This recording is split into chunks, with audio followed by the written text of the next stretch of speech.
Hello, hello, hello, hello, hello, everyone. Welcome to another episode of Sree's daily global COVID-19 show. My name is Sree Sreenivasan, and I'm honored to host this daily conversation. Please share this with your friends and family around the world. Tag your friends, share with your friends right now. We're live on Facebook, on Twitter, on YouTube, and on LinkedIn. Today is episode number 114, 114 episodes in 114 days. And our topic is news you missed. The last time we did this was episode 59. So it's been a bit of time since we had time to do news you missed, but we have a lot to cover tonight. Our hosts and co-hosts and guests for the show are the same folks who were there the previous times we've had news you missed. Robert Anthony. Bob Anthony's at New York Bob. He's a veteran tech journalist. And Vandana Menon is at Vandana_Menon, and she's a freelance journalist. In this series, as you know, we discuss three crises: health, the economy, and race. We're always looking for ideas, guests, and theme suggestions. Please email us, sree@sree.net. Please tag a friend. Please share this. You will meet Bob and Vandana in a couple of minutes. In the meantime, we want to tell you about a couple of other shows that we have coming up as well. So it's Friday in America, it's Friday night in New York, and we have the whole weekend. And instead of taking off the weekend, we have a very busy weekend with lots going on. So we want to tell you all about it. Tomorrow night is our 115th episode, and we're doing What America Means to Me. On the most unprecedented July 4th holiday in memory, multiple guests will reflect on what America means to them, not Americans too. And you can participate by submitting your video of what America means to you, wherever you are in the world. And how can you participate? Very easy. We have a page all set up for you to participate. You can see on the screen, the link is flipgrid.com/3July4. flipgrid.com/3July4. Write that down or take a picture, and you'll go to Flipgrid and you will be able to participate. So let's show you what that looks like. You can see here what America means to me. It's flipgrid.com/3July4. And you go there, you'll see a little greeting from me. And then you can hit the plus button and record a 1-minute video. And people from all over the world can do that. What America means to you, good, bad, ugly, whatever, please tell us.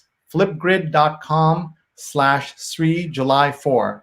And that way you can participate in this special episode tomorrow, Saturday at 10 p.m. Eastern. The reason we're going super late tomorrow is because we want all of you to watch the Macy's parade of fireworks on TV and not go out and try to go to your local fireworks if you have them in the US. So 10 p.m. Eastern on Saturday is our What America Means to Me episode. And then on Sunday, for Sunday Night Positivity, we have two special guests who are going to be joining us. Dr. Arti Krybek and Dr. Tom Krybek will be joining us. Arti is running for Congress in Tuesday's New Jersey primary election. And both of them will talk about her run. We'll talk about the scientific situation with everything happening, the medical situation, and we'll learn a lot. This is our regular positivity story or a segment, and we always say that even in the middle of all of this, we can try to be positive. So make sure you get a chance to take a look on Sunday night at 9 p.m. So we have 3 episodes coming up this weekend that are really connected to everything that's happening in the world. And Sundays also mean 2 other shows. We have the Sunday New York Times read-along at 8:30 a.m. Eastern Time. We'll be joined by Trish Hall, former editor of the New York Times op-ed page and author of Writing to Persuade, an insider's look at the New York Times op-ed page. So opinion essays, how to write them, from Trish Hall. Please join us for that, 8:30 a.m. Eastern Time on Sunday.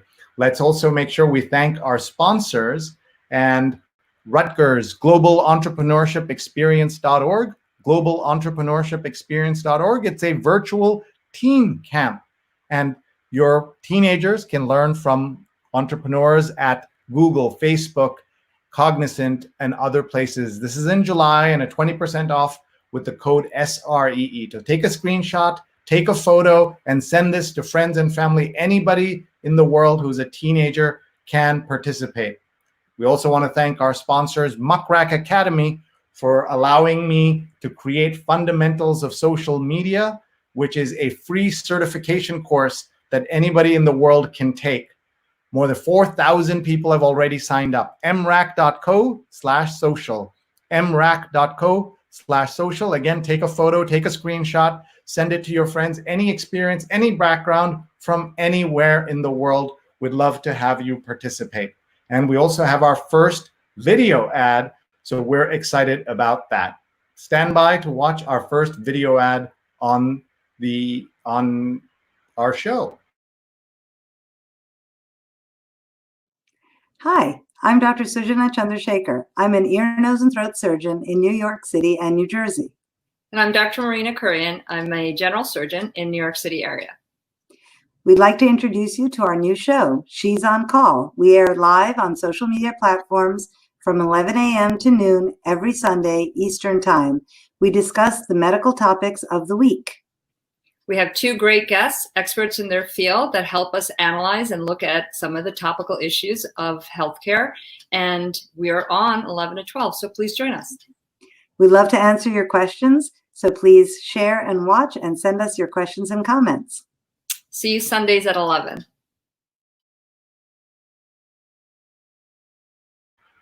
We're very excited about that show. Sundays at 11. She's on Call. I'm honored to be a co-executive producer of that with my friends, Drs. Sujana Chandrasekhar and Marina Kurian.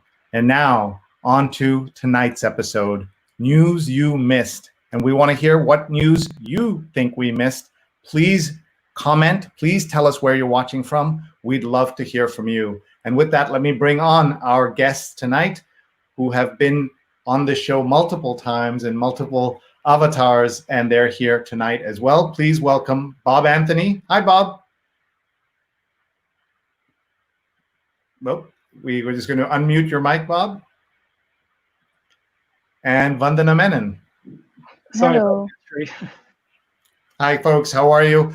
It seems like we were just here, but actually we haven't done this particular episode since episode 59, and today's episode 114. I can't do the math, but it's a long time ago. And so much happened. It's kind of ridiculous. It's Friday, and I don't know what I did this week. Time just flies. The time, I think time has taken on a whole new meaning, and typically Friday night on a long weekend like this, nobody would be watching, but people are watching because people are home or people are around, and it's such a confusing time. But let me start, as I always do, ask you, Bob, how are you doing, and how are you making it through this pandemic? And then we'll ask the same of Vandana. I'm still trying to keep myself on lockdown, trying to go outside as little as possible, getting enough done. And I'm kind of actually glad I did this week, because some of you may have seen on the news this building in Brooklyn that collapsed at the corner of Court and Union Streets. That's on my walking route to the subway. So I wasn't happy to see that on the news. It's sort of another bit of encouragement to stay inside.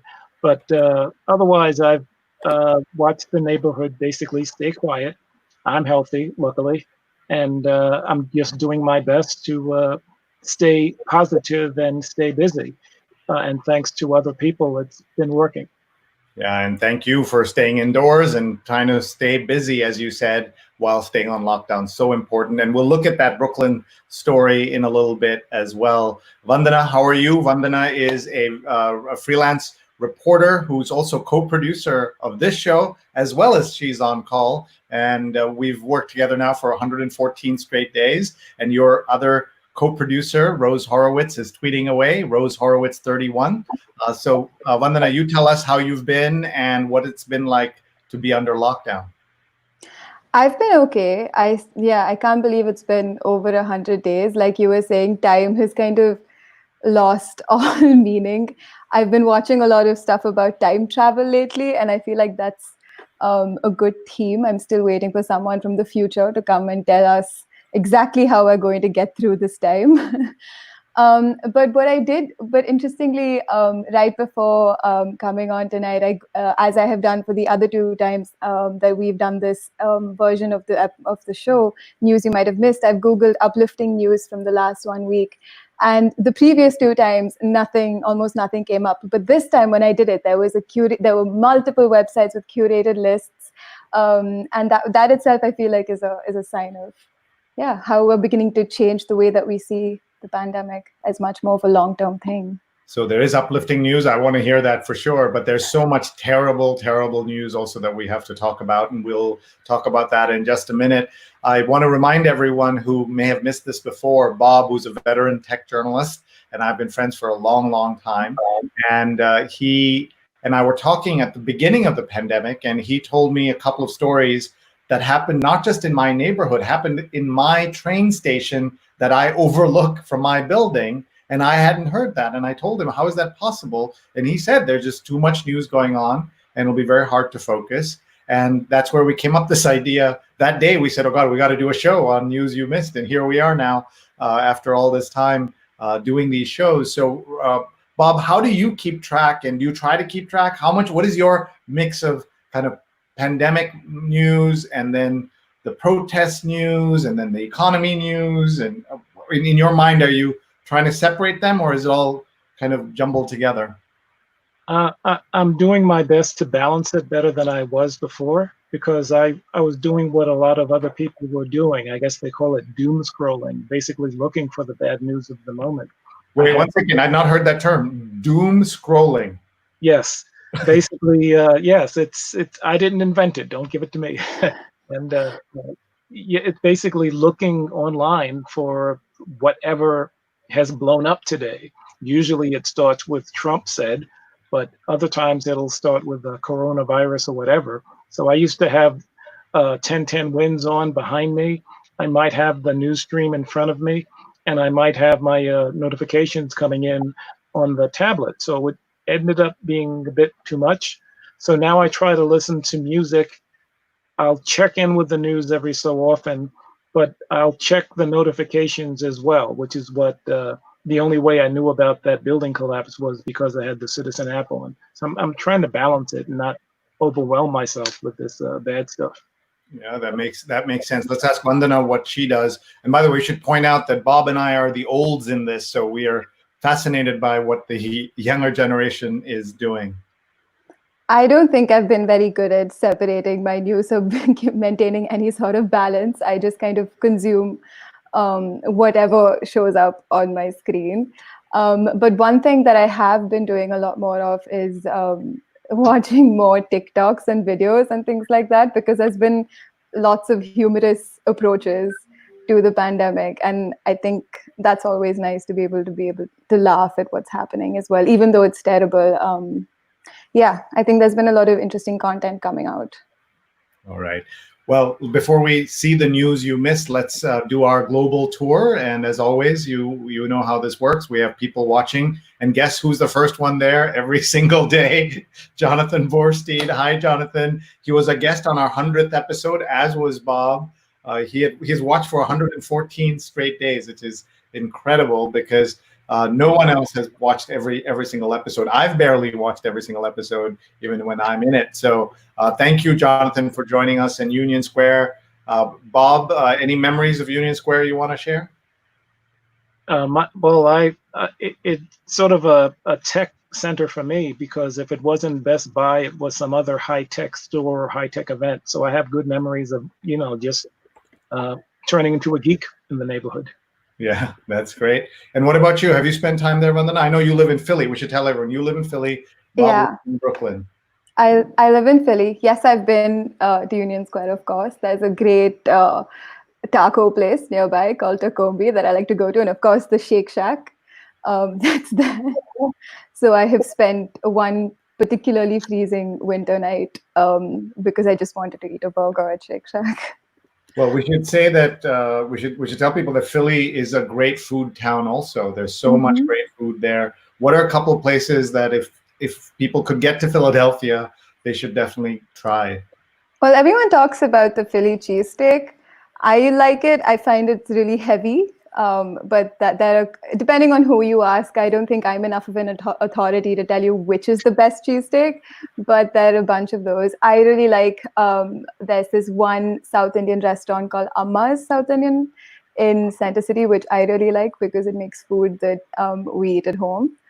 And yeah, there's a lot of, tonight I have ordered dinner from a place called Dan Dan Noodles. Well, were they deliver while you're eating, while you're here? I hope you'll show us. No, we have, my roommates have ordered from before, so I know that's waiting for me. Okay, terrific. Let's see who else is here.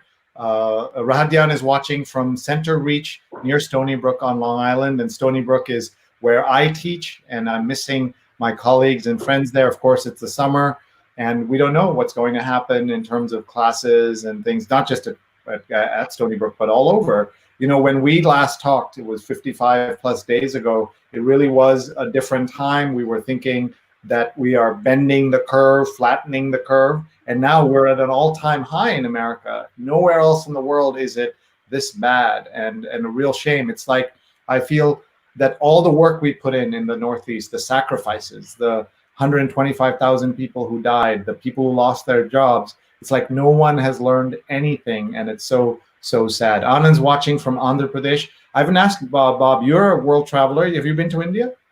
I have not. It's one of the vacant spots on my map. I have to get there someday. All right. You know, our guest Will Sutton last Sunday said India's on his bucket list, and then he corrected himself, not bucket list. He said just list, because I agree with him. He's a sharp guy. Yeah, he is. And Tim says he likes the hat in my ad for tomorrow. Tomorrow we're doing What America Means to Me, and this was actually Vandana's idea when we were making our story meeting, our show meeting with Rose. She said, why don't you put that hat on your head? And so there we have it.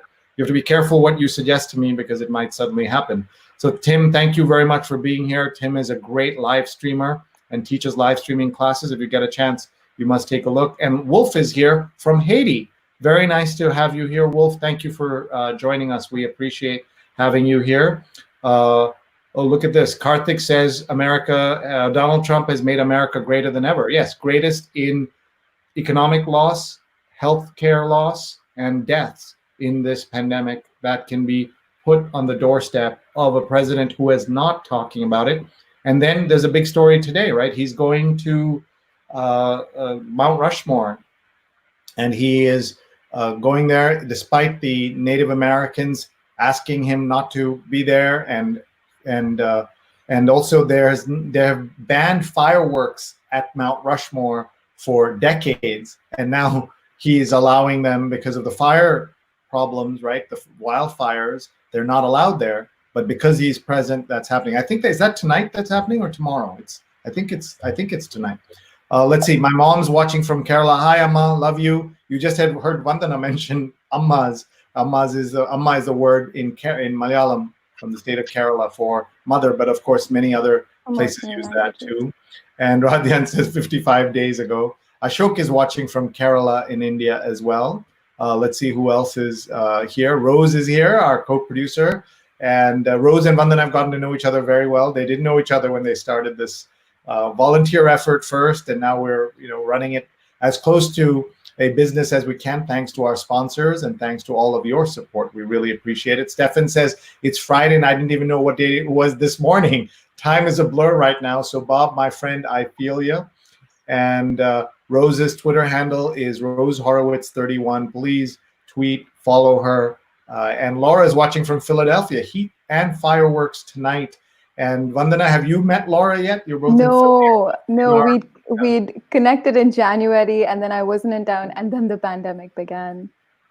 Here, Bob's story of getting quoted in the New York Post about that Brooklyn gym building collapse was fascinating. Can't wait for him to tell it. I will stop now. It's his story. Ooh, okay, so we'll go to that in just a minute. And let's see. Mark says, how are you doing? Mark, thank you for being here. Mark has been a guest on the show and a terrific part of our family here of people who watch this show on a daily basis. Here, Radin says, neither of you is old. Classic, vintage, not old. Okay, Bob, we'll take that. What do you think? And Mark says, virtual world is so wonderful. Usually there would be a festival live, but instead we're doing it virtually. Some is being done live. I recorded my part last week. Laura says, I've been actively avoiding doom scrolling. As a result, spending much less time online and on social. More Sudoku, jigsaw puzzles, reading, and snacking. Ooh, I could get behind almost all of that. Jigsaw puzzles, I'm terrible at. Either of you puzzlers? I No? don't have the patience for it. Maybe Mark that has something to say. Yeah. Mark says Durham in the house, North Carolina. Union Square is also known as Silicon Alley. Let's talk about that for a second, Bob. Silicon Alley was a term that we used to use in the mid-90s. I don't hear it that much anymore. Why is that? You're absolutely right, because I think it's kind of spread. It used to be we had that hotspot in Manhattan where a lot of these internet startups were being concentrated.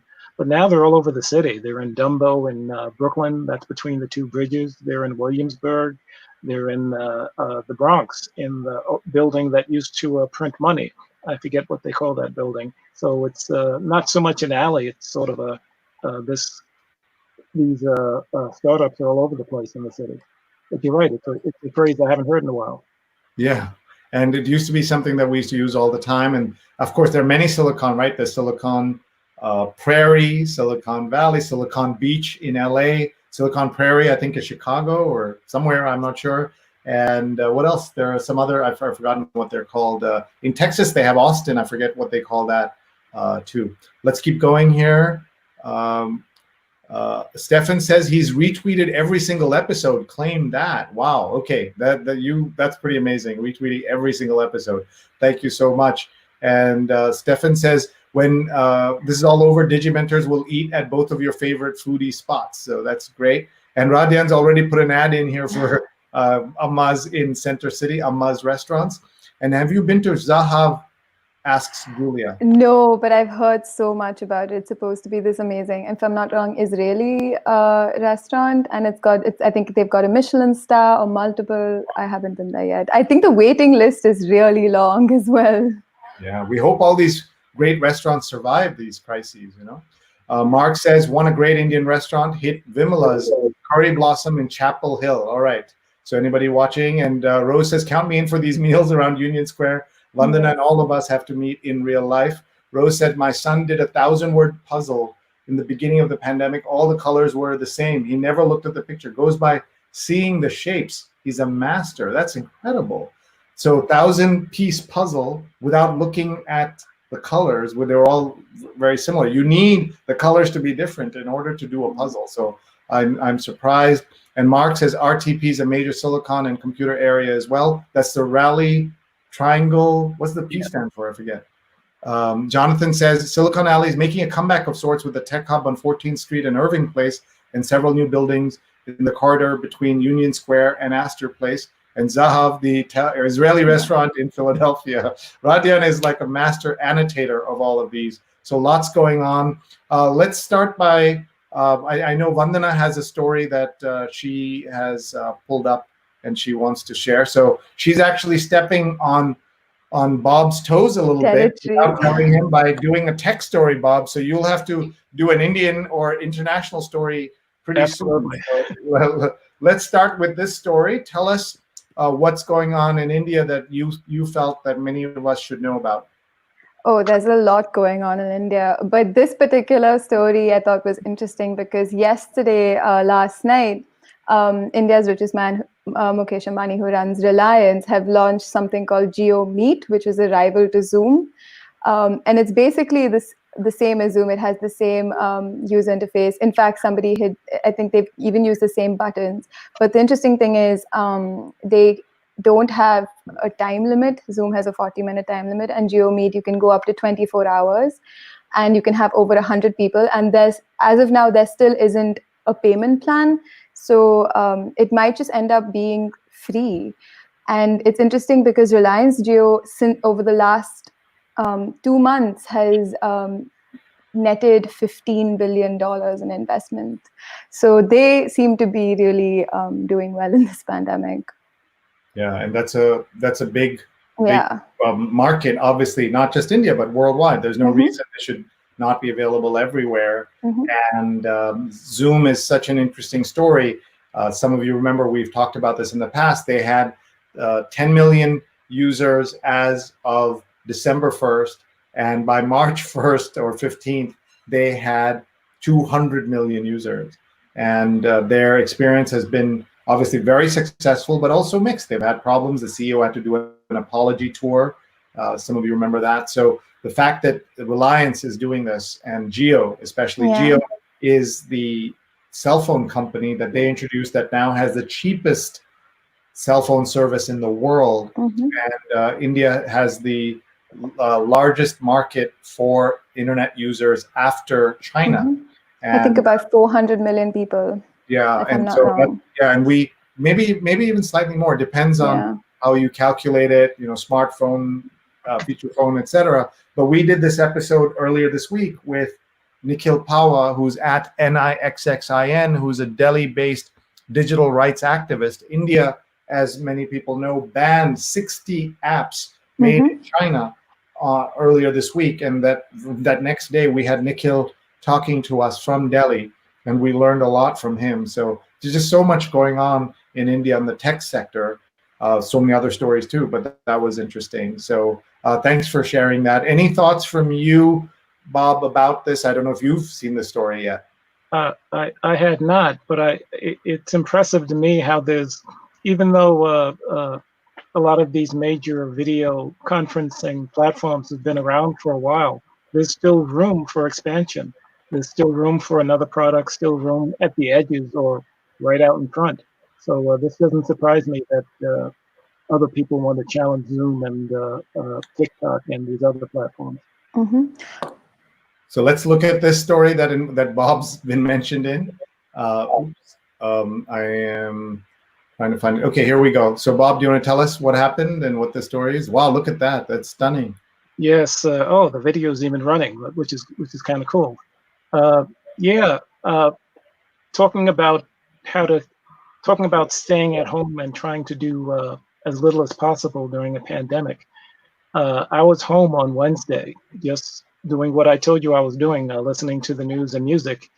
And then my phone gave me my Citizen app on my phone gave me an alert that it's one of the. Can I stop you for 1 second just to say this man is wearing his mask wrong? You've got to close your nose. There's no point if you're not closing your nose, and it puts the other person in danger. If the important thing is that the other, the person wearing the mask, you have to wear your own mask, but the other person has to wear it right also. And the fact that he had it below the nose is a failure of that mask. So you've got to put it above your nose, pinch it, make it tight.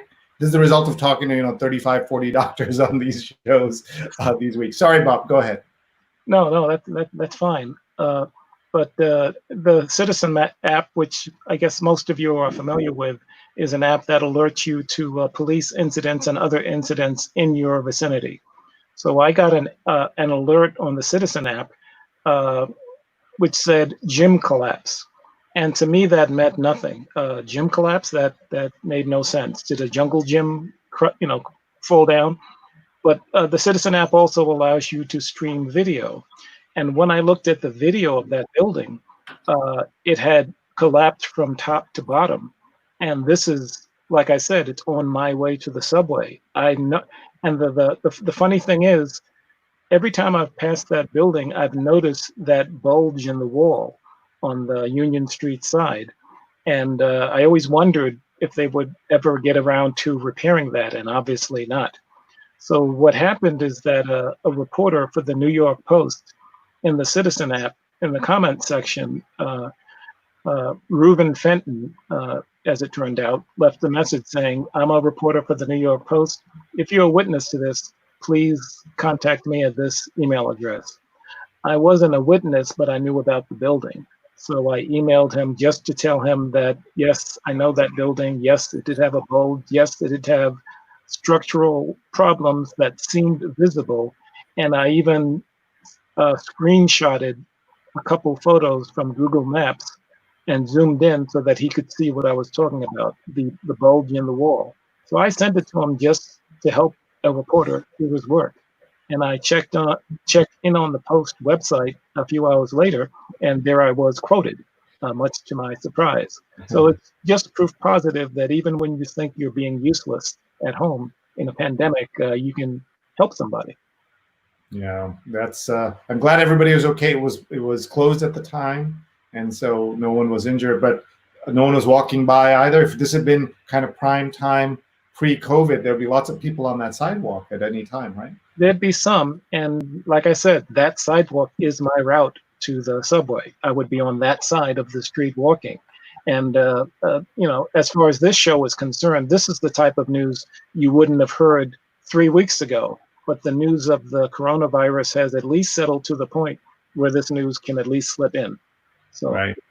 Yeah, that's true. Let's talk about the Citizen app, because I'm sure lots of New Yorkers and Americans know it, but it may not be even available overseas. Just a minute on that, please. well, first, before I get into it, I want to ask you, is this the same app which I saw years ago at a social media weekend? Back then it was called Vigilante.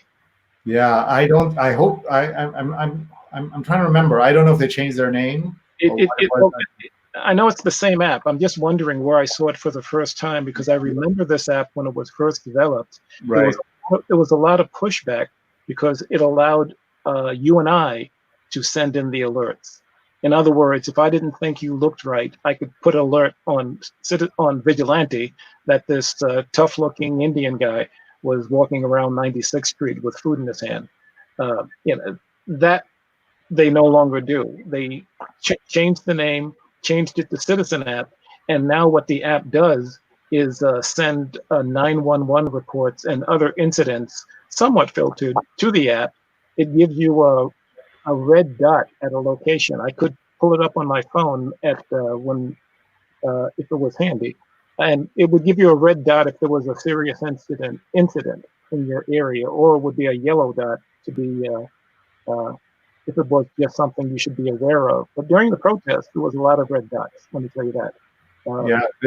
This was called, working title is Vigilante. You're right, and it was. It just shows how old I am. Yeah, but it also tells you what a bad idea that is, especially now. We're seeing people calling. Remember that horrible video of that woman? Central Park Karen. In Central Park, Karen, or Anne, I think that was her real name. And she became a Karen. And by the way, shout out to all my friends who are really named Karen, who are very nice people. And we feel very bad for them being pulled into all of this. But she was calling on the phone and saying a black man, an African American, is threatening me. And that's what she said. So I'm glad they don't do that anymore. But this app is called Citizen. It's available in Philadelphia and a few other cities, but it doesn't look like it's international yet. And there may be other apps as well. Let's hold on. Let me get to Bob. Let's go ahead, Bob. Hold it up. I'm not sure if it messes up because of the I'm using a virtual background, so you can't see me. That's hilarious. But so what happens? So you hold that up. I mean, you look at it and it'll alert you that in your neighborhood. There's a map. There's a basic map on it, and it has it's sort of a scaled down Google type map of your vicinity based on your phone's location, and it'll give you a dot. It'll say trash fire at Livingston and Court, or it'll say shots heard at Lorraine Street and Columbia, which is in Red Hook. If you tap on the alert, you'll go to a page, and if anybody happens to be live streaming the video, you'll get the live stream, a la Periscope or Twitter or any other app that'll allow you to live stream. So it's crowdsourced to the extent that the person there does the streaming, but the reports are official, which is the part that was the problem before. Before it was just some citizen saying there's a problem here. Thank you. For folks who are just joining us, we're doing News You Missed, and our guests are Vandana Menon, who's a co-producer of this show, and she's in front of the camera today to help us with this, and Robert Anthony, New York Bob on Twitter, and she's Vandana_Menon. Tomorrow, we have a very special episode for July 4th. It's July 4th, so we're going to be talking about what America means to me, and you can participate. As you can see on the screen here, we're asking you to send in your video, flipgrid.com/3July4. So flipgrid.com/3July4. We'll put that on the banner so you can see it as well. Just record a 60-second video about what America means to you, wherever you live in the world. You don't have to be American to participate. We'll also have guest speakers who will talk to us about America and what it means to them. And we'd love for you to send us a video. We've also put that address right on the screen throughout the show tonight. You'll be able to see it says flipgrid.com/Sree July 4th. So just write that there. You go onto your phone or your laptop, press the record button. There's a big green record button. Just record it and give us a 60-second message for July 4th. And you don't have to be American to participate. In fact, we'd love to hear from some non-Americans as well. So let's go now to Vandana, who has an unusual story for us that she's picked out about Pakistan. And I'm just going to call that up on the screen. And Vandana, you tell us what the story is and why it's important and why you picked it. Over a month ago, there was a really tragic plane crash in Pakistan, and I think 97 people died. And it came out as they were investigating it that the two pilots who were flying the plane were actually talking about COVID and coronavirus when they got in a radio call from the air traffic controller saying you should be careful. And apparently the pilot said, oh, we've got it under control. And then the air traffic controller could hear them going back to talking about COVID. And of course, it ended really tragically. And in the investigation that unfollowed, it turns out 1 out of 3 pilots in Pakistan have fraudulent licenses. And so there's been a huge number of people who've been suspended. Everyone has to go back and retake their exams. The EU, Vietnam, Malaysia, I think even Saudi Arabia have all banned Pakistan's state carrier, which is Pakistan International Airlines. And I was just, mind blown by that story. I think it's absolutely 1 out of 3 is a huge, huge number. And that's terrifying because it's supposed to be the safest way to travel. And it made me think of the Malaysian airline, the MH370, and how that airplane just disappeared. And I always think about, I know this is a slightly paranoid way to think, but yeah, I thought this was interesting. Sure. What do you think of the story, Bob? I'm stunned, actually. How can 1 of 3 be questionable? I mean, that's you would be worried about, say, an Uber driver or a Lyft driver not being having the right licenses or the right experience, but that's rather scary.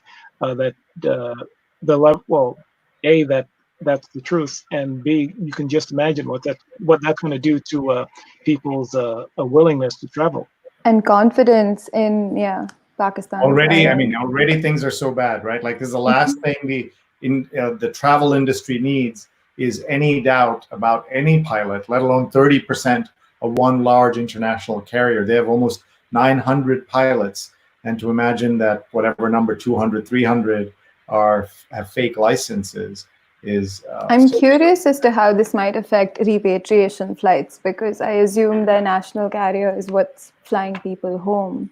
That's right. Yeah, especially from the Middle East and elsewhere. The only way to get back to Pakistan or get to India is to go on one of these national carrier flights. And PIA has had history of issues with its travel, as have most developing country airlines. It's not unusual.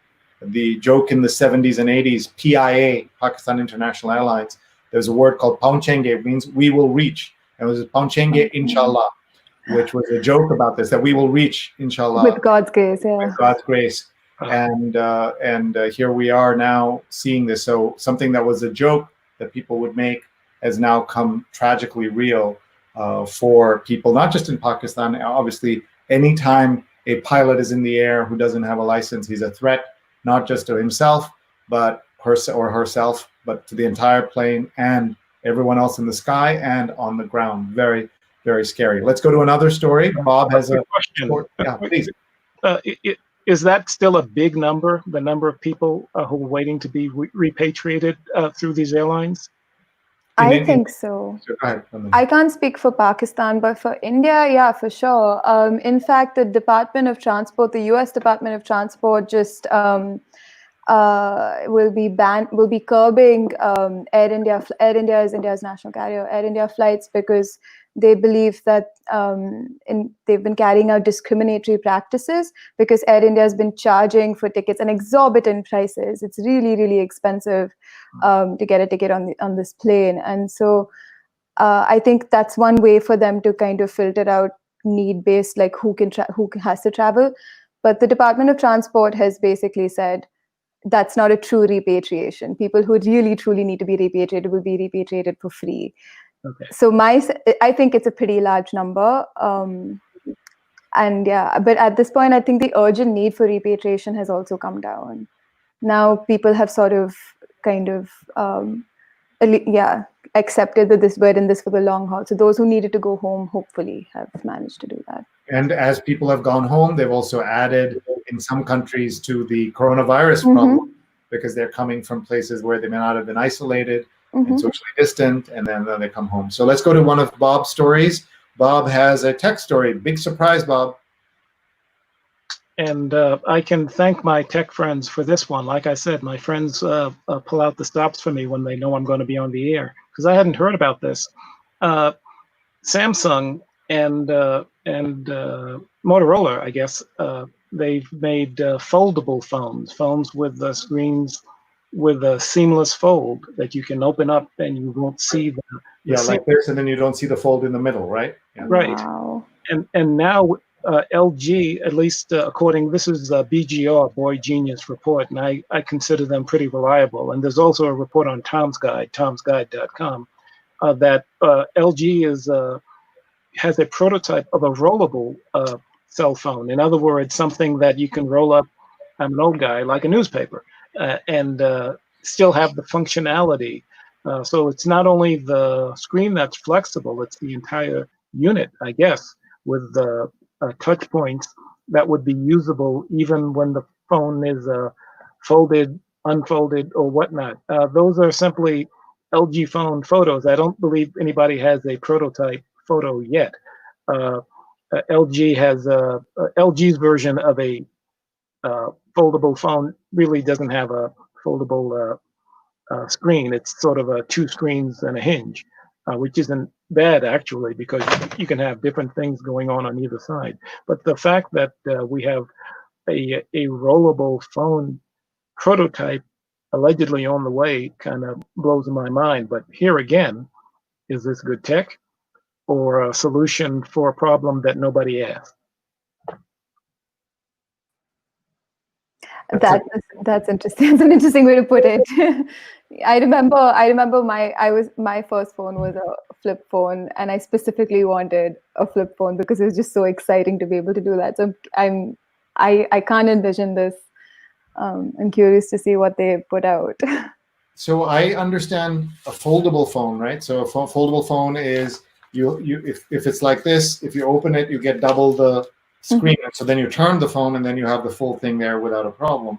That's great. And then I also understand rollable screens for watching a TV. So we've seen televisions that are, they roll over, you can think of a screen, right? Like the old projector screen. So it folds in a box and then it opens up and then you project onto your TV. So it saves room in the room, right? So that I understand. But what is the point of a rollable phone? The phones are so small. What are you going to be rolling? And every time you roll it, I don't understand it. Can you, I know you haven't seen it, but what are these reporters saying about this? Well, I agree. I don't see the problem. Like, I'm not a big fan of the folding phones that are out there. Motorola, to its credit, has a phone that it's sort of a throwback to the old flip phone. So that's kind of their selling point. It's not actually a powerful phone. Samsung's Galaxy Fold is a powerful phone with a lot of folding problems, which is what you don't need in a folding phone. So I don't know. It's funny how some pieces of tech go nowhere, like 8K TVs or 3D TVs. Sometimes it's just more glitter than usefulness. Let's see who else is watching. My dad's watching in Kerala. Hi, Acha. And my mom, they're both watching. And my mom says, another interesting program. Thank you. Thank you, Amma. Love you. Doug says, MH370 had a highly experienced pilot. The Pakistan airline pilot fraud is incredible. and surprising. And a very important point there that the MH370 story has not been solved. It's no. There was a great Atlantic piece about it, I think from a year ago. And what that piece was saying was that this man, I mean, quite possibly flew the plane intentionally. Yeah, it's really tragic. And I remember that was the biggest story in the world for several weeks, and there would be breaking news. And when I would say shh to my son so that we could watch, he'd say, "There's nothing new, Dad. I promise you, there's nothing new." And there would be nothing new. There'd be all these rumors and things like that. Very, very sad. And Stefan says Vandana wins the wild and scariest story of the night. I didn't know it was a contest, but I didn't know. We should do this as a contest. That'd be really funny. Most most scary. Where we both of you.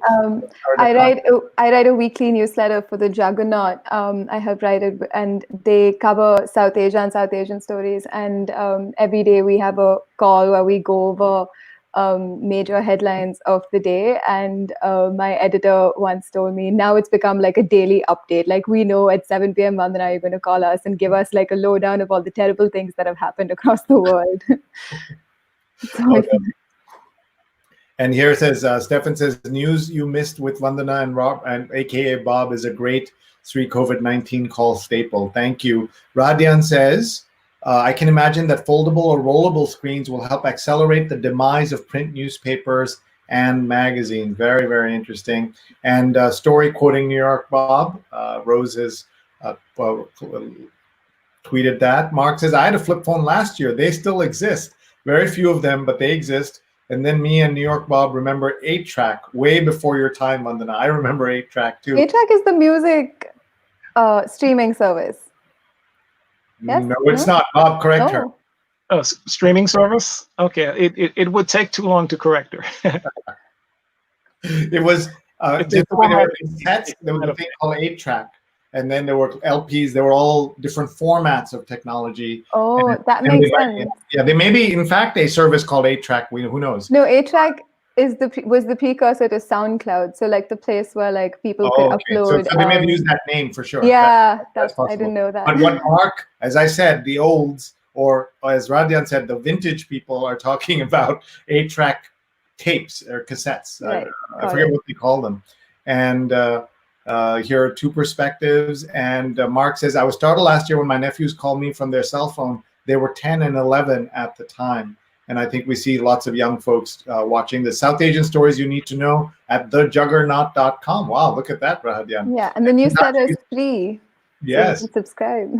Yeah, please subscribe and support the work that the journalists do. Chitachi says, good evening all. Chitachi, we have to talk. We'd love to have you back on our air and talking. We met when you were on the read-along maybe 3-4 years ago, but we'd love to have you back.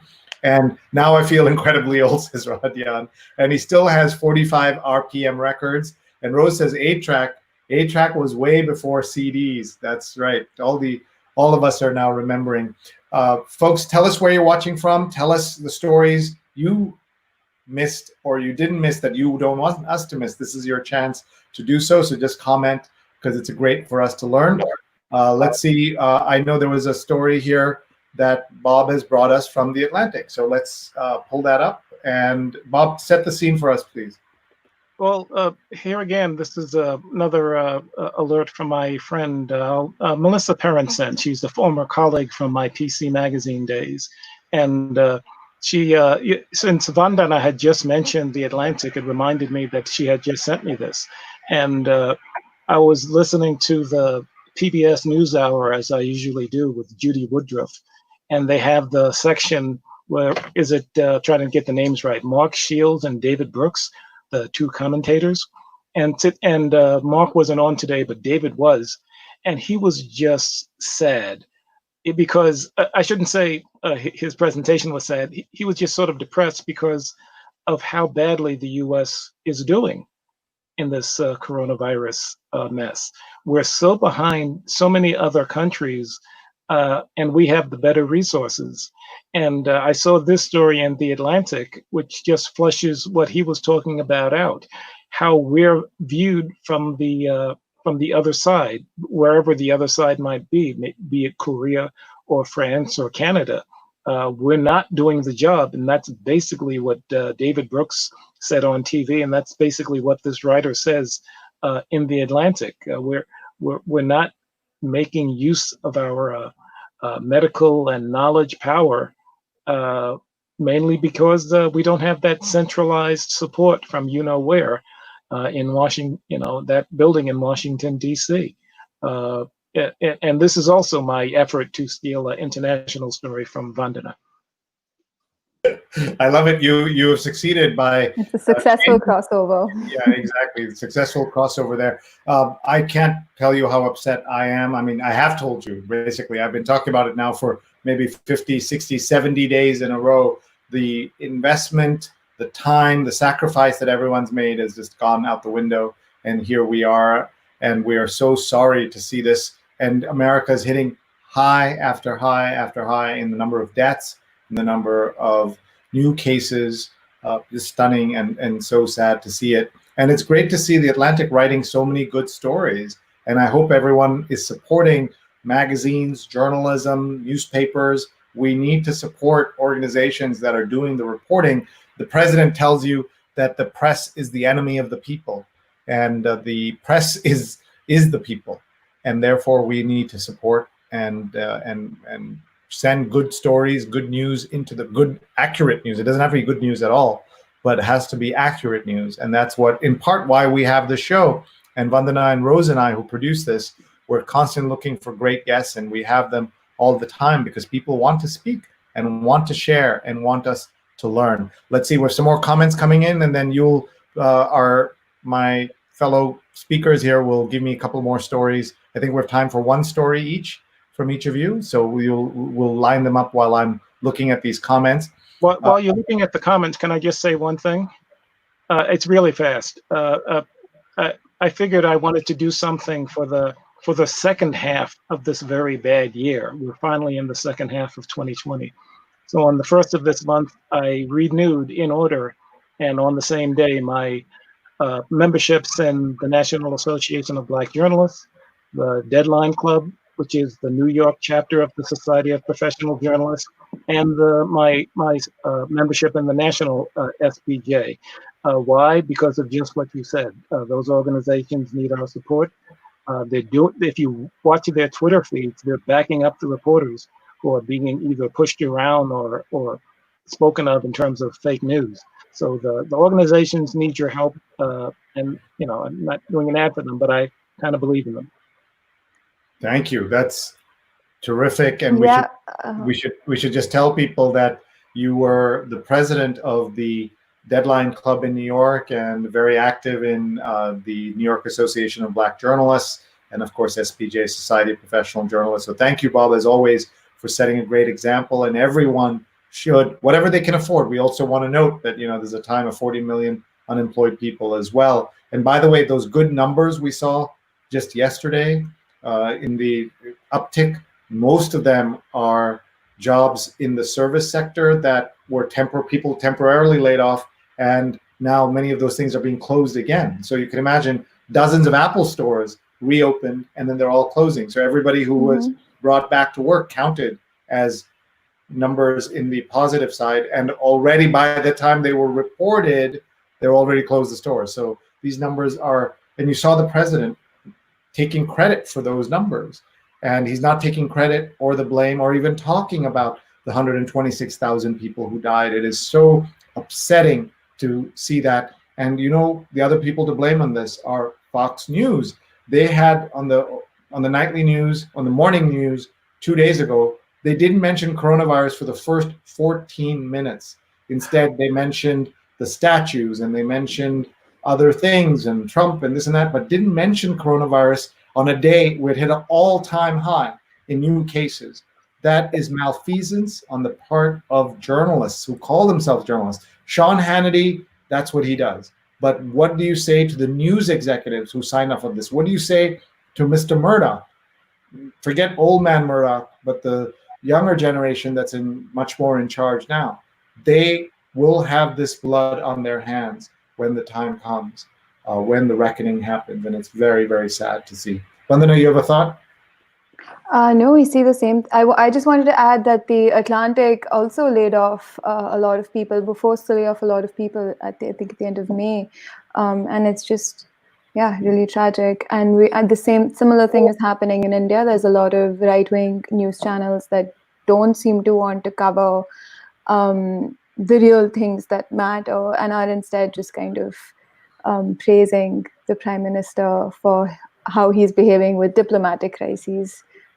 India's involved in quite a few diplomatic crises right now. Chichachi says, I'd love to come on. Please message me, Chichachi. We'll make that happen. Radhyan says, I hate to tell Vandana about Edison cylinders. Yeah, that's really old school.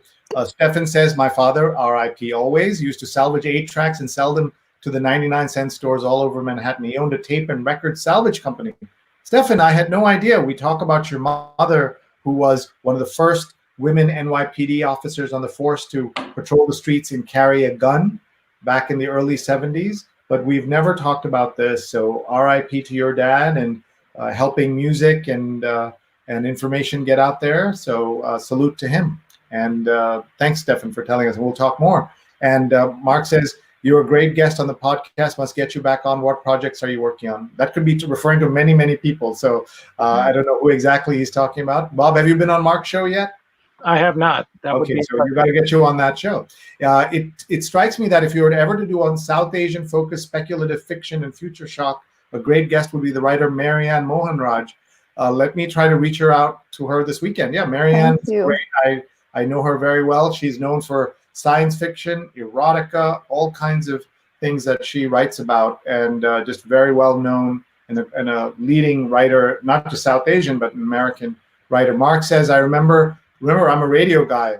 Wonder if she knows reel to reel. So this is, I think, ageism being discussed here, where I want to add, I have actually seen recorded cassettes from the 80s. I grew up, like my mom, we have all of her, I don't know if you ever did this, Sree, but just the idea that my mother used to go to music shops and ask them to record the Billboard Top 100 is just insane to me.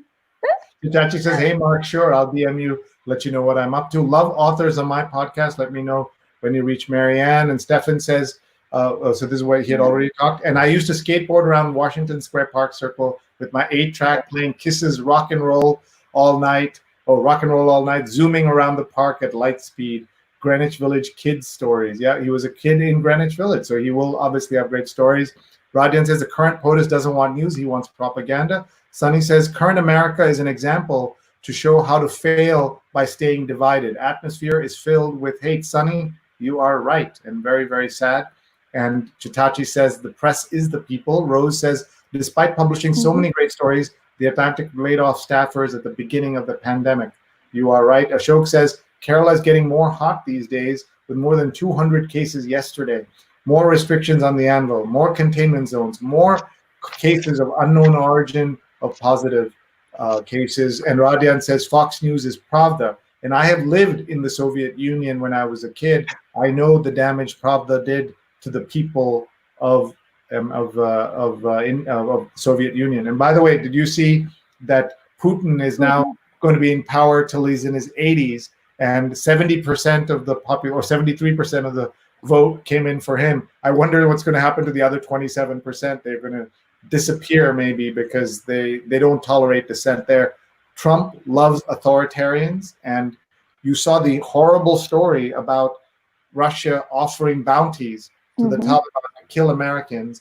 Any other president, that would be his number one priority if there wasn't a pandemic. Here, even with or without the pandemic, that's not a priority because clearly he wants to do whatever Putin wants. And I have two things quickly to add to that. I think last week or the week before was the bloodiest week in Afghanistan's in the last 20 years since the war began in Afghanistan. And that's crazy to imagine because they should be wrapping up the war. But I think 200, almost 300 people died, 291 people died in 1 week. It's the deadliest week. And so I think I had no that's really idea. tragic. Bob, did you know that? I didn't know No, that. I did not. I mean, the US is pulling out troops. I think they wanted to get down to 8,000 troops by the end of July, and they're way ahead of schedule. So I think the troop numbers are down to 4,000. So the US is making a really quick exit. So we're looking at further destabilization there. And also with Russia, when you were talking about the people who 70% voted for him, apparently bookstores began to sell the new Russian constitution weeks before the constitution was amended earlier this week. So that's how sure they were that this would happen. And it's interesting because that's also manufactured news. Yeah, it's true. Roberta is watching from Richmond, Virginia. Hi, Roberta. Thank you for always supporting us. Rose says, I'm now subscribing to the Hartford Courant and renewed my subscription to the Washington Post and also get the NYT. Bravo to Bob for renewing his memberships in journalism organizations. Thank you, Rose, for your support of journalism. Chitachi says, I've been saying that for years that I need to join NABJ. I'll make that happen this year. Bob, look at that. You made a sale. That's great. Where's my commission? Yeah, and make sure everybody you follow at New York Bob and follow Vandana_Menon and you follow Rose Horowitz 31. And if we're not connected on LinkedIn, please connect with me, Twitter, YouTube, and also on Facebook. Sreenet is the easiest way to find my archives of all our shows. And let's see here. Mark says, Roberta, when did we say we were getting you? See, he's doing his bookings right here. This is great. Rose is pointing to a story in the Atlantic that you mentioned. And then we have another story from Bob. Let's pull that up. And this is about journalism. Go ahead, Bob. Sure. And it's just on, it's just, let's see, do you have the story? Yes, you do. It's just a little take on how journalism is being done nowadays. Even before the pandemic, newspapers were cutting staff, laying people off. A couple of friends of mine are on furloughs, like on 3 weeks, off 1 week, or they're simply fired. But a number of newspapers are obviously working remotely during the pandemic, including the New York Times. I put up this story because it goes beyond even what the Times is doing. The Times is allowing most reporters to work from home until, I guess, next year. But in Miami, at the Miami Herald and the Spanish newspaper listed there as well, Nuevo Herald, they're not just working from home, they're moving out of their office and they'll decide on what they're going to do about real estate some other time. So this is how bad it's gotten. They're basically abandoning the newsroom and allowing, they'll figure out how they're going to sit down and cover the news later. They're doing it without a place to meet, which is, it just blows me away. You, of course, have worked as a freelancer for a long time. How do you think that will work out for folks in journalism to run a newsroom? It's one thing to do what you do as a freelance writer. It's another for us to have produced this series of shows, 114 days like this, or run our business remotely. But what do you think for newsrooms? How does that, I'd like to hear both your takes on that. So Bob first. Yeah. Sure. Technically it's possible, but as a working newsroom, I don't think for the long term that works. At least in the old days, newsrooms worked a lot with interpersonal communications, otherwise known as yelling. Your editor yelling at you to get this done or that done. And it's too easy to hide behind a camera that allegedly doesn't work and a microphone that's somehow got on mute. It's doable. You can cover, and they're doing it now, the news without being in the same room.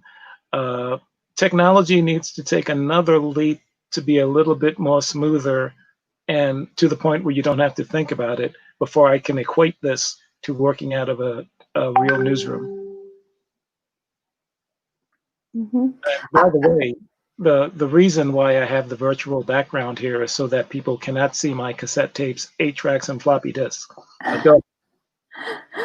No, I still have all of my CDs from when I was growing up in like cartons.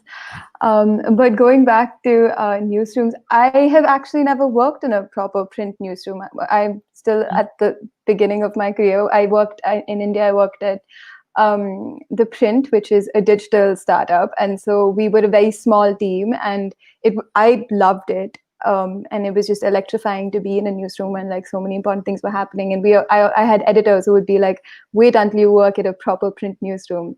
And then I went to grad school, and now I've graduated into the pandemic, basically. I think it's interesting because there's never been a better time to be freelance. I agree with that. Yeah, so I don't know what that means for the future. Especially when media seems to be hemorrhaging money, basically, even though news consumption is so high right now. I don't know. I'm curious. Let's see how things pan out. I think you've described that what you're doing right now is basically the future. You're obviously prepared to work on your own, unsupervised, and get the work done. So you're basically an example of how it's going to be done moving forward. And maybe it doesn't work the way I'm still trying to make my peace with that. I think I would really like at this juncture in my life, I would love to be part of a newsroom, and I would love to get that one-on-one, or not one-on-one, but have that environment kind of nurture me as a growing journalist. And so I'm like, yeah, I'm just trying to make my peace with that fact. Yeah, I'm lucky that I have the flexibility to be able to write and cover things and I'm lucky to be able to have platforms to publish on as well. So because I know this isn't easy for so many people. I'll give you one tiny insight and then shut up. I was happy to be in the newsroom when I was a reporter because yes, you needed to talk to the editors, the other reporters, and basically be in the newsroom atmosphere. But when I was a copy editor for the Daily News and I wasn't that neck deep in the reporting side of it, I was happy not to be in the newsroom politics. I could go home and leave it behind. So as I got older, I didn't appreciate the newsroom chatter as much. So it blows both ways. Mm-hmm. I can believe that. I had lots of editors who'd come in halfway through and head out. Folks, I just want to remind everybody that tomorrow we have a very special episode of this show. We are going to do What America Means to Me, and we're going to have some special guests joining us. You can submit your video and participate. Flipgrid.com/SreeJuly4. Just write that down, flipgrid.com/SreeJuly4, and you can record a video and send that to us, and we will play that video for all of us to learn from and share. So please participate. It's episode number 115, What America Means to Me, flipgrid.com/SreeJuly4. I've already seen some of the videos that have come in on my WhatsApp. Some have come in this way, but we would love to hear from you. And please participate either by sending at flipgrid.com/SreeJuly4, or if you want to WhatsApp me or some other way, get me that video. We would love to have it. Let's see here. We have just a couple of minutes left with our great guests, and let's see what are some of the comments coming on here. Ashok says, Indian Council of Medical Research is talking about a vaccine by August 15th. First of all, August 15th is India's July 4th. And Independence Day. And that would be like an amazing coincidence. Do you think that that's even plausible or possible? Everything else I've seen is talking about early next year. So what do you know about this, Vandana? I think it's called Covaxin or something, and they've fast-tracked it. They've started clinical trials, and they want to launch it. And it's being done by forgotten the name, but I think it's a Hyderabad-based pharma company in collaboration with the Indian Council of Medical Research. So they've announced their plans to have this Covaxin ready. I don't know about whether it's going to be effective. That we should ask on She's on Call. Yes. Could I ask a quick question? I've seen I haven't heard as much as you have, but I've seen on social media that there's a photo going around with one of the Indian officials taking the first dose, and that particular image is a hoax. Maybe the is in the works, but whatever image of that first dose is, I'm not sure if it was Snopes that knocked it out of the water or what. There's a hoax photo going around of that vaccine, but it's clearly not true. I would not be surprised. There was an Ayurveda, which is natural, herbal, indigenous medicine. There was an Ayurveda cure that was being touted about, but by this, I'm trying to explain Baba Ramdev. Maybe a god man is a a god. And it's interesting because he's a god man, but he runs a company called Patanjali, which sells all these kinds of products. And he had released this new product, and it's quite ironic because one of his workers who was kind of promoting it and saying this will cure it, he got COVID, and then said, "I never said this was a cure. I just said it could help." So that's also that's real news, unfortunately. But that's also been happening in India. And the name of that product is Coronil. So they even had a name that people would be attracted to because it was Coronil, as it was called. And we're just so crazy that in India there are a lot of people who want to believe in natural medicine, and there's a place for that for sure. And we are seeing, especially when there are no answers that Western medicine provides, that's when people then, there's that information gap, right? And then they fill it with incorrect information, and then we all suffer from that. So go ahead. We have an American equivalent in Jim Baker? Tell him about that, Yeah, he was, he's been discredited so many times, it's not funny, but he's a former very popular evangelist. And he had peddled this silver solution and had even made commercials that says that it washes the coronavirus out. He had to walk that back big time, but it's just what Vandana is saying. You have somebody who people truly believe in, and if he says this will work, they want to take it to heart that it will, but it was it's basically snake oil. And really pathetic. People prey on folks who are weak, and that's what results in all of this. I wanted to show everybody the story. It's a cautionary tale for everybody. It should be not a surprise that this happened. We're more people this will happen to. But Herman Cain, who ran for president in the last cycle, here he says Herman Cain. It was actually not the last cycle. He ran in 2012, and he was treated for COVID-19 after attending a rally. And this was the Trump rally where there he is without a mask with all of his friends and family. And he says, just a few of the black voices for Trump at tonight's rally have a fantastic time. And now he's in the hospital. When will people learn that science matters, medical knowledge matters, common sense matters? And they've turned wearing a mask into a political statement. And now we are all suffering from this because this is a tragedy for all of us. Let's just wind up here. Rahadian says, people should not be afraid of governments. Governments should be afraid of their people. Alan Moore in V for Vendetta. Have you seen that movie, Bob, or Vandana? It's a great. I have. Remember the 5th of November. Yeah, it's about the Guy Fawkes. I mean, it's inspired by Guy Fawkes and the story out of England. Mark says, so my 3 wish list folks, Robert, Vandana, and you, Sree, smile. Still have to get you on. Had Stefan and Sunny on, but not Sree. You're up for August. Sound good to you? Okay. I would be honored to be on your podcast. Ashok says the Indian government has decided to buy crores is a number that means tens of millions of defense equipment from Russia recently. Stefan says, Mark Lee, you must have Robert Anthony and Chitachi on your podcast. They're both tech and media rock stars. Roberta says, I love your show. Thank you, Roberta. And Radian has linked to Marianne. And it's just great to see all these comments coming from all over the world. People are posting here. And look at what Radian's doing. NABJ, that's a Hispanic, Black journalists, Asian American journalists, South Asian journalists, thank you. National Association of Hispanic Journalists, also NAJ, Native American Journalists Association. Man, I love listening to Bob and Vandana and News You Missed. This is my Friday favorite.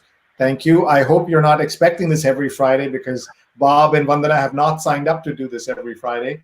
And the Association of LGBTQ Journalists, NLGJA.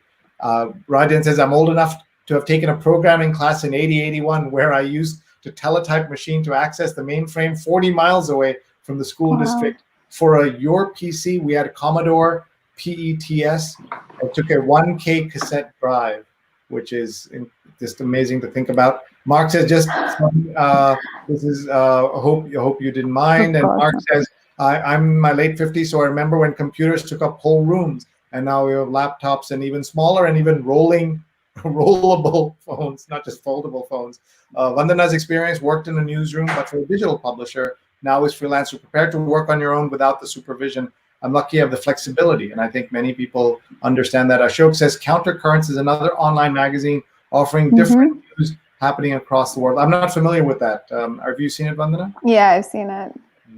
And Stephanie says, by the way, everyone, please tune in the morning to my latest Spin It social hour with a great sports photographer, Justin Burrell out of Pittsburgh, who freelances with Getty Images. Help me support our photo community who have been hit so hard by this pandemic and economic crisis. Right here on Facebook at facebook.com/StephanSpinItSocial, on Twitter @SpinItSocial.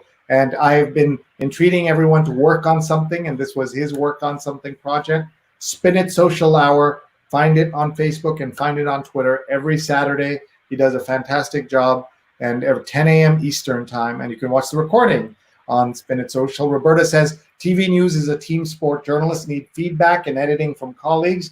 I think it's a huge loss for the profession and the public to have reporters working without the wisdom of other voices. I completely agree that it's important. Mark says, I remember an old black teletype at my first newspaper in 1984 and remember pulling copy when the Challenger exploded. And I also remember the old linotype guy setting the print. And let's see here, Radian Online News Association. Look at that. He's doing such great work. Rose says, I've been in newsroom and freelance. At the beginning of my career, it was exciting to be in a newsroom and I learned so much, but the world of news is upside down. I think the whole world is upside down. And there's the Society for Professional Journalists, which Bob was a very active member, and Freelance Journalists Union. And there's also ASJA, which is the Association of Journalists and Authors. And Stefan says, it's the busiest and wildest I've ever seen. And Radian says, we always have had snake oil salespeople. And Jim Baker, Radian's just annotating you. This is so cool, Radian. Thank you for doing that. Mark says, is it the same Jim Baker who was South Carolina at some point? Probably. Jim Baker is one place he's heading to in his next life. One clue, it's really hot. We call the people who believe these Indian fake news as pucks, and they are because they are right-wing religious fanatics and nationalists, and they're called pucks in India. Mark says, and also who was an anti-mask person who recently walked back after he got the disease. That has happened to several people. So many comments coming in here, and there's also the Native American Journalists Association. Thank you all for posting here. We could just be here for a very long time. And Rose is putting up the Spin It Social Hour also. So before we go, each of you a final thought for now. And also, how do you find stories like this that you were able to share with us? And let's start with Vandana, and then we go to Bob. I'm just on Twitter a lot.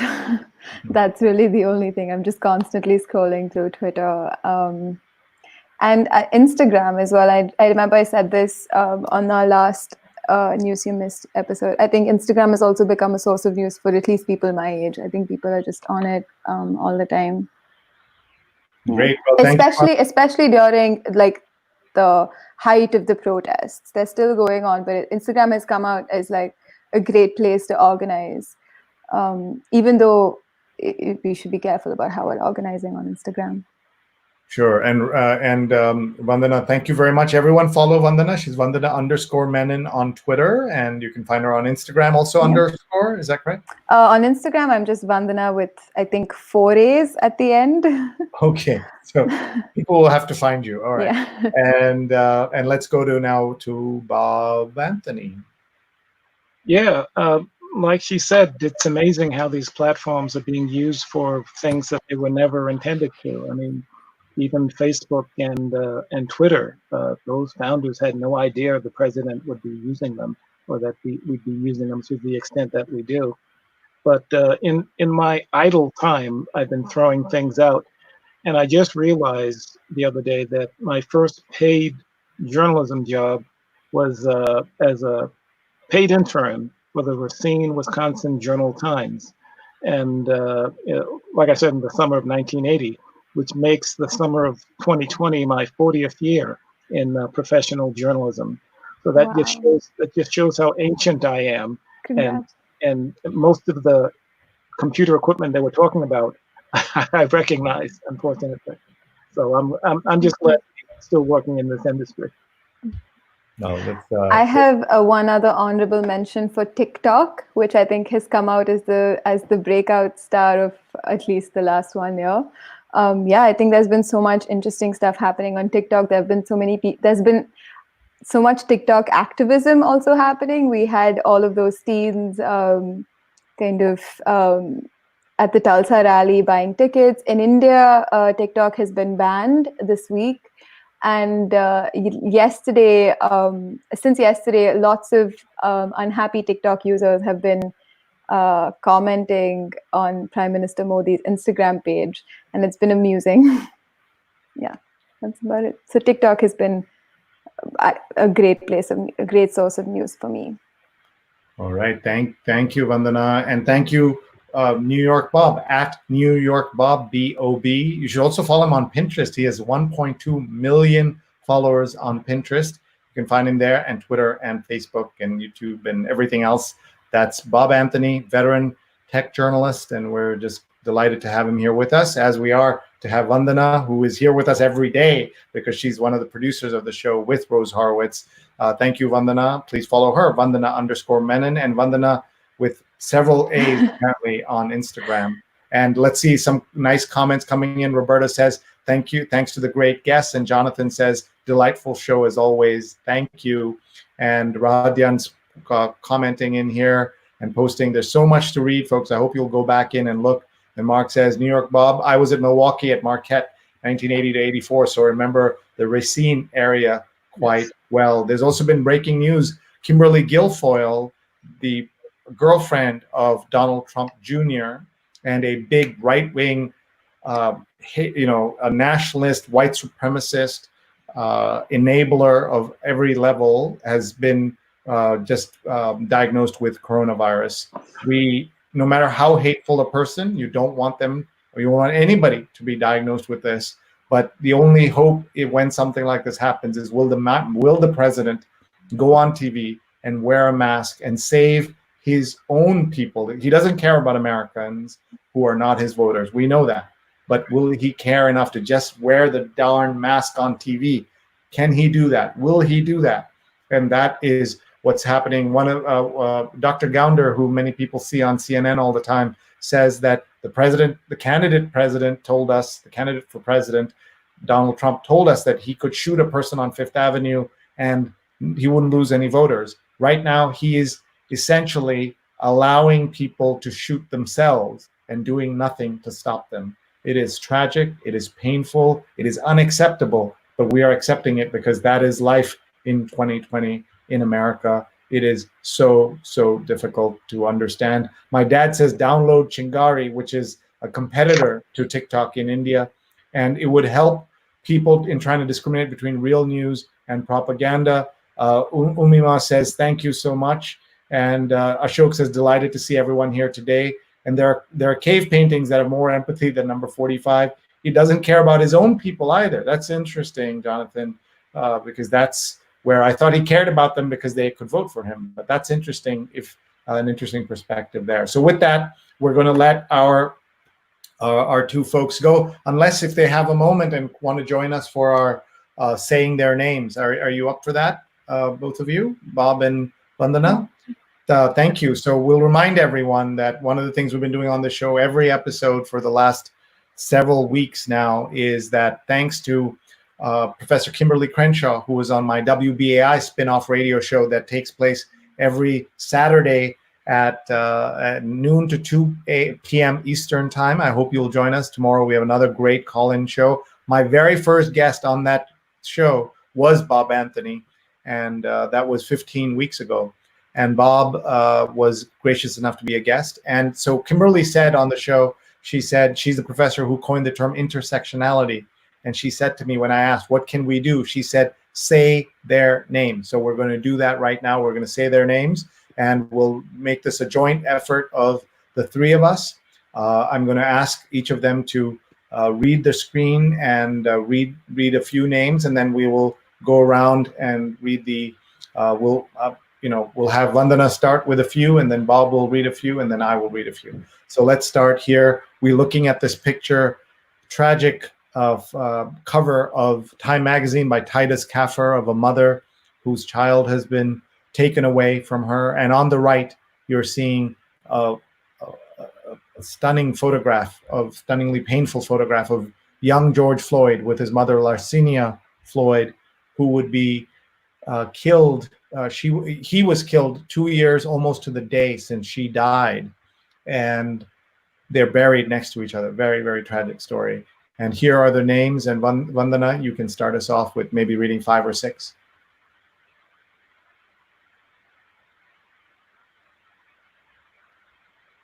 Vandana, can you hear me? Bob, maybe you can start us off. Sure.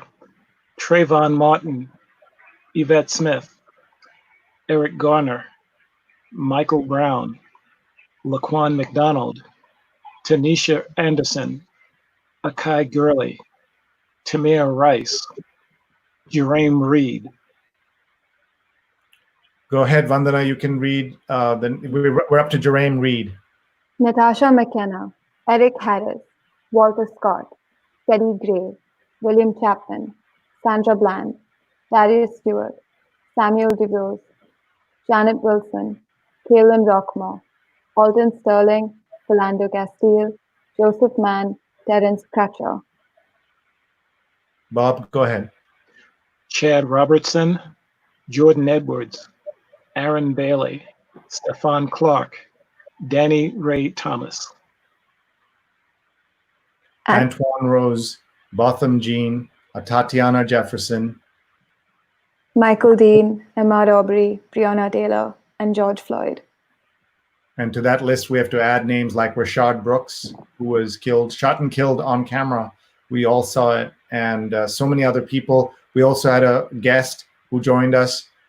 Ryan Boudou said his elder brother, Ravi Boudou, was killed at the age of 32 in police custody, and he talked about that on the air, and he believes he was a victim of police violence, and the story was that he wrote the op-ed. You can see the address right there, bit.ly/Ryan op-ed, was shared by Elizabeth Warren and Kamala Harris. Let me ask Bob, why is it important that we read these names? Why is it important that we say these names in public like this? Well, besides serving as a reminder as to how many incidents, and this is just a handful there have been, it humanizes them, because a lot of times we only hear about the court trial for this or the appearance for this suspect, or maybe a little snippet about if they had a criminal record, and you don't get the full human story. Akai Gurley resonates with me because he was shot for doing nothing else than walking up the stairwell of a New York City housing project. And I grew up in the Gowanus project, and I know exactly what those stairwells are like. You can't see around the corner. But that was no reason for a police officer to have his gun out just because he heard somebody coming up the stairs. So saying the names definitely humanizes these victims, and makes us understand that there's a family, a story, and a community behind each of them. Thank you. These deaths are not just numbers. Yeah, and somebody, the usual response, as from the bigots and the haters, is that, well, there's so many more deaths that you don't talk about, including victims of violence in Chicago and other places where there's gang violence and things. Why do you care more about this? And my answer to that, and Bob, I'd like to hear your thoughts. My answer to that is that these are police officers that are held to a higher standard, and no one should be judge and jury and executioner on the street, no matter what the crime. It doesn't matter if they were guilty of something. It doesn't matter. We have a system in this country. And when you ask me what America means to me, that's what America means to me, that we have a country where people are not executed. They're not lynched. They used to be. But in some ways, this feels like we have not changed, Bob. I have too much respect for police. I mean, I've needed them to deal with, for example, just some people in this neighborhood. I've had to call the police on certain things, and I know the quality of service they can give and the decent people who work behind the uniform. But these particular officers who basically disrespect their own uniform and their own charge to duty are the ones we need to point out when they do these terrible things of instances of disrespect that leads to the death of someone. So it's not that we disrespect the police as a whole. We disrespect those who take their badges as a license to do whatever they want. And the president is going out of his way to point out some slogans that people have chanted that are truly reprehensible, but that's not the mainstream movement that's happening today. I was in a peaceful protest, with the police right there in New York a few weeks ago. My children, our 17-year-old kids, took us. We were socially distant. We're wearing masks. And there were obviously lots of unpleasant things said, but nothing that was like that. But the president will make it sound like New York is on fire and police are being targeted and attacked every single day in New York. That is just not true. Of course, they shouldn't be attacked or targeted in that way, but it's just the situation we're in. With this, we'll let you go. It's very late. Thank you both for being here. As always, Vandana, thank you. And Bob, thank you very much. And folks, follow Vandana_Menon and at New York Bob on socials. And we will see you folks. We'll let you guys go. I have to thank our sponsors and all of that. Thanks very much. Bye and bye. And thank you, everybody, for watching. Thank you for your support. Please email me, Sree@Sree.net, if you have suggestions for speakers, sponsors, guests, topics. We want you to talk to us, give us ideas. We are going to continue to do this show, and we have to thank our sponsors. GlobalEntrepreneurshipExperience.org. Get 20% off with the code SREE. SREE at GlobalEntrepreneurshipExperience.org. If you have a teenager, it's a virtual teen camp. 20% off with the code SREE. And now I get to play our first ad that we've created for the other show I executive produce. It's called She's on Call. Hi, I'm Dr. Sujana Chandrasekhar. I'm an ear, nose, and throat surgeon in New York City and New Jersey. And I'm Dr. Marina Kurian. I'm a general surgeon in New York City area. We'd like to introduce you to our new show, She's on Call. We air live on social media platforms from 11 a.m. to noon every Sunday Eastern Time. We discuss the medical topics of the week. We have two great guests, experts in their field, that help us analyze and look at some of the topical issues of healthcare. And we are on 11 to 12, so please join us. We'd love to answer your questions, so please share and watch and send us your questions and comments. See you Sundays at 11.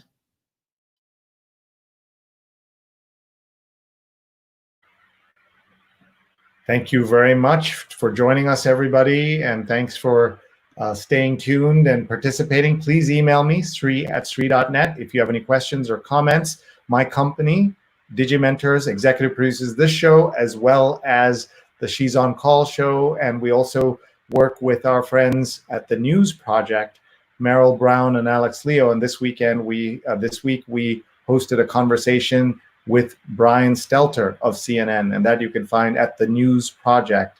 And if you have trouble finding any of these, just email me, Sree@Sree.net.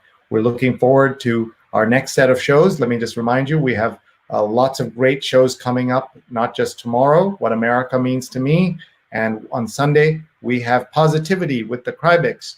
Dr. Arthi Krybik is running for Congress on Tuesday, and Dr. Thomas Krybick is a neurologist, a doctor, so he'll be answering medical questions. They'll talk about what it's like to be a couple that's super busy doing interesting and important things, and that is on Sunday.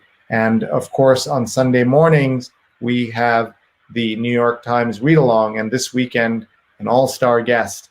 We have the former editor of the New York Times op-ed page and author of Writing to Persuade, an insider's look at the New York Times op-ed page. Trish Hall will be here. Please don't miss this, 8:30 a.m. Eastern on all these channels that you're watching right now. With that, I want to say thank you and good night.